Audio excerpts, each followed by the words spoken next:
Good afternoon. Myself Dr. Gagan Singh. I am associated with Uttarakhand Open University in the School of Management Studies and Commerce. I once again welcome you all the learners, those who enrolled in this program, that is entrepreneurship skills and digital marketing strategies. In previous lectures, as we have discussed about entrepreneurship, and then we have what do we mean by startup, how it works in India, and what is the importance of startup in the overall development growth of economy of any nations. Now the topic which I am going to discuss with you, that is different forms of organizations. As you know, it is very important to know about the organizations, and we must know about the various factors while we opting or selecting any business organizations. What are the factors which we consider while selecting right form of organization? Today the topic in detail which we are going to discuss, that is about organization, in which we discuss about the meaning and its various types. Then we have the different forms of organizations. Then we have the organizational structure. What are the key feature and importance of an organization? Then we have the forms other than business organizations, because these are the form that that not covered under the form of business organization. Then we have the factors to consider while selecting right form of organizations, and then we have the characteristics of an ideal form of organizations. These are the topics which we are going to discuss or covered in this today discussion, that is different form of organization. Firstly, I am going to discuss about a brief discussion about organizations, because you must know about what do we mean by organizations. As you know, an organization is a structured group of people who work together to achieve specific goals. This is the basic definition of organization, that an organization basically is a group of people, those who are working together to achieve specific goals for which they form any organizations. In organizations, we have it represent businesses, institutions, non-profit entities, or any formal arrangement or individual for a common purpose. This is the basic purpose to form any business organizations. An organization, as you know, organizations can vary in size. Organization may differ in size, it may differ in purpose, and it may differ in case of structures, but they all share some fundamental characteristics. But one thing which is very common in all type of all form of business organization, that is they have share some fundamental characteristics, but they vary in size, purpose and structures. Now these are the key feature of an organization. What are these key features? First one is goal oriented. As I told you in the definition of organizations, that every organization is formed to achieve some specific goal or objective. Then we have the structure. What do you mean by the structure? Structure means it follow a hierarchical system. Hierarchy. In hierarchy we have the clear defined duties and responsibility of any individual or any official, those who are engaged or those who are associated with this organization. Then we have the coordination. Coordination means every activities must have coordination in order to achieve the specific objective. In all coordination mean all functional area of any organization. Then we have the division of labor. As I already told you, that there is a clear division of labor amongst all the workers, those who are engaged in this process, because it is necessary for the success of any organization that is clear division of labor should be there. Then we have the communications. Communication we mean to say that all the information related to employees, related to organizations, communicated through a proper channel, so that the right decision can be taken in the right time or in the right directions. Then we have the adaptability. Adaptability we mean to say that any organizations must have the quality of flexibility in order to change, adjust the change, follow the change, and incorporate all the necessary technological changes and any other changes which is necessary for the growth and development of any organization. So these are the key features of an organization in which we discuss. Goal orientation is there is a clear structure. Then we have the coordinations, clear division of labor is there, communications is there, and adaptability is there. these, now we are going to discuss what are the various type of organizations. I am just giving one word eye view of about the types of organizations. In first one we have the formal organizations. Formal, we mean to that say that the organization which is formed based on the rules and based on some guidelines. And as far as the informal organization is concerned, informal organization, there is no rule and regulation. It develop on the based on the personal relationship and some other, but there is no fixed rule and regulations. Then we have the public organizations. Public organizations, we mean to say that the organization which is formed for the purpose for the public, and it is created by to resolve the various issues related with the public. Then we have the private organizations. There are so many private organizations in our country, and their basic motive and objective is to gain profit, to earn profit while providing their services to the society. So these are the few types of organization in which we have the formal organization, informal organization, public and private organization. Other than that, we have the line organization, line and staff organization. So these are the various type of organizations we have discussed in types of organization. Then this is about the organizational structures. I am just giving you idea about.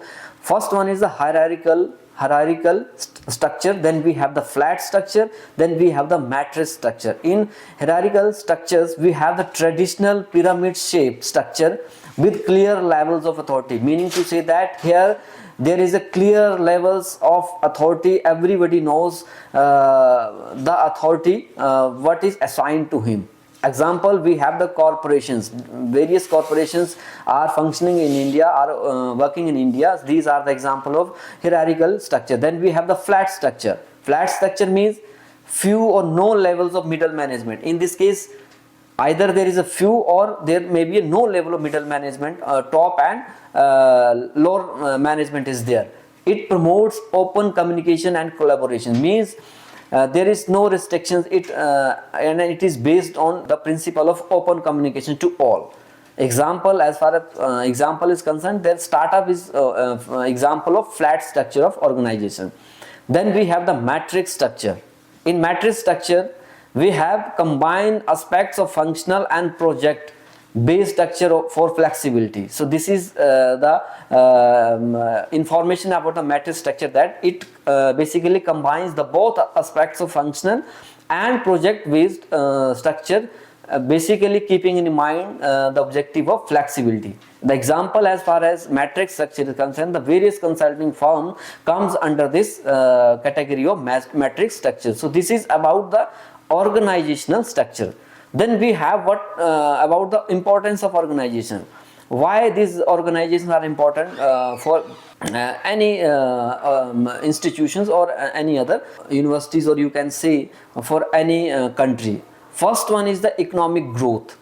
What does it mean? It means that they drive innovation, and other than that, they create jobs for the others and contribute to economies. So this is about the economic growth.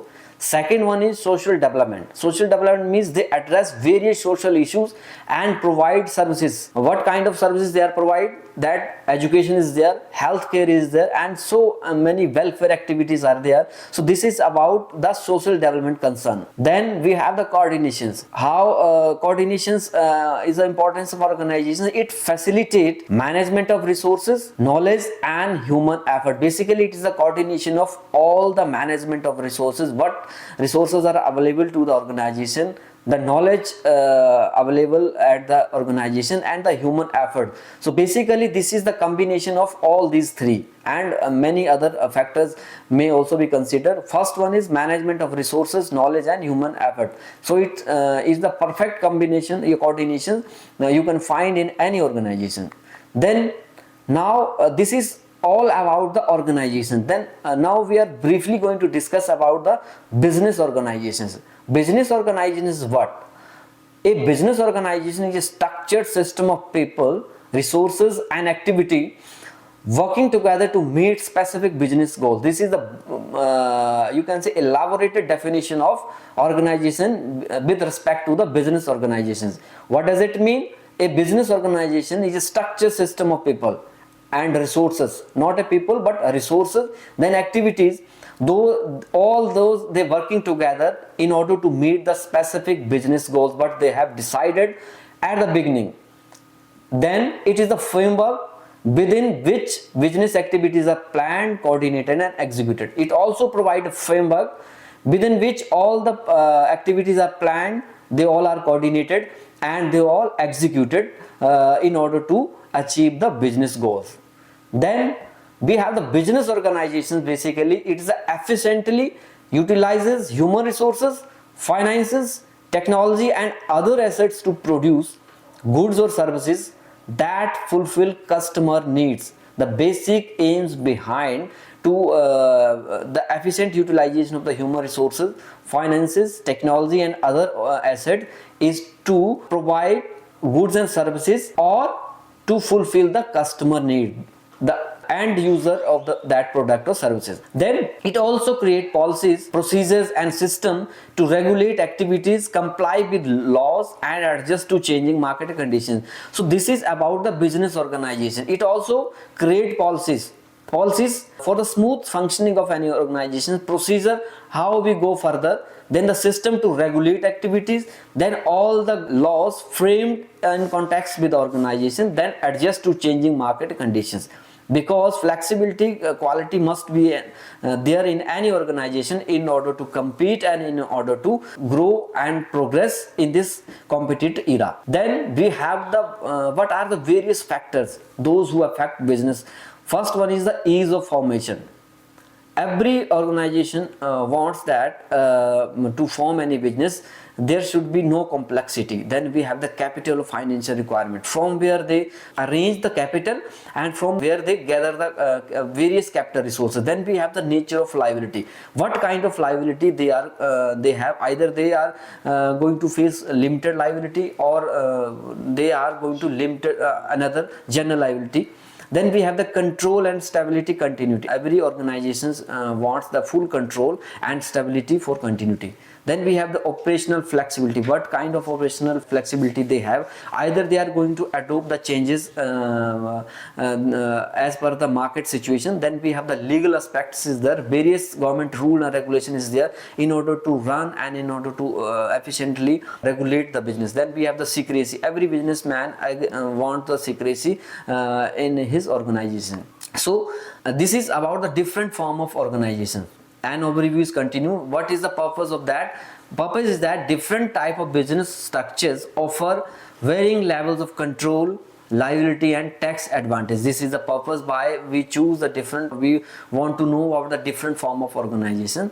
And as far as the importance is concerned, choosing the right form affects legal obligations, financial structure, taxation and growth potential. So this is the importance why we choose the right form of organization. So this is a general overview about the different form of organization. Now we are going to discuss about one by one the various form of organization. First one, we have the sole proprietorship. What does it mean? A business which is owned and operated by single persons. As its name suggests, you can see that sole proprietorship, a business owned and operated by a single person. The owner or management is singly handled by a person. It is the simplest form and easiest to establish. Basically it is a very simple form and easiest to establish. As far as the ownership and liability is concerned, the owner has a complete control because he is the only person who is handling and controlling all the business management of this particular organization, and it is personally liable for all debts and obligations because there is no other person with whom they can share the liabilities and debts. As far as the pros and cons are concerned, it is easy to set up, low cost and full control over profit due to the single-handed person. As far as the cons are concerned, liability is unlimited. It is difficult in raising capital because number of person is one, and business continuity depends on the owner, as the owner how efficiently he is handling or operating the business. Example for sole proprietorship is concerned, example in we have the freelancer is there, small retail store are there, and consultants is there. So these are the example of sole proprietorship. Now Next, we have the partnership. In partnership, what does it mean? A business owned by two or more individuals who share management, responsibility, and profit. So this is entirely different from sole proprietorship. Here you can see that there are two or more individuals who are handling the management and responsibility and profits of any business organization. As far as the various types of partnerships are concerned, we have the general partnership, then we have the limited partnership. In general partnership, there is unlimited liability. As far as the limited partnership is concerned, it combines the both characteristics. First one is the unlimited liability and limited liability. In third one, we have the limited liability partnership, LLP, which we can call in short term. As far as the pros are concerned, it is easier to raise funds because there are two or more individuals. Share management, because control is handling by more than 2%, and tax benefits are also there. As far as the cons are concerned, here the risk of disagreement is there because opinion may differ by different people. Shared liability in general partnership, potential instability if a partner exits. So there may be a problem if some partner exits from the partnership. As far as the examples of partnership is concerned, we have the law firms, medical practices, and accounting firms. So these are the example of partnership. Now third one, we have the corporations. In corporation, a separate legal entity owned by shareholder, and corporations can own assets, incur liability, and exit independently of their owner. So this is about the corporation. It is basically entirely different from partnership and sole proprietorship, and it is legally entitled owned by the shareholder, and the number of shareholder may be vary from corporation to corporation. As far as the types are concerned, in which we have the C corporation and S corporation, which is complex, where the complexity level is high, and we have the private and public corporation. So these are the types of the corporation. As far as the ownership and liability concerned, here we have the limited liability because liability is limited to the shareholder personal assets are protected. Pros are concerned, limited liability is there, easier access to capital, and perpetual existence means death of any shareholder never affect the continuity of any corporation. Then we have the cons. In cons, it is complex setup because there is lot of complexity, formalities is required to form any corporation. Then we have the extensive regulation is there, double taxation in case of 4C corporation. As far as the example is concerned, Microsoft companies there, Apple, Google, C corporation, privately owned corporation, we have the like Mar Inc, etc. So this is about the corporation. Thank you very much.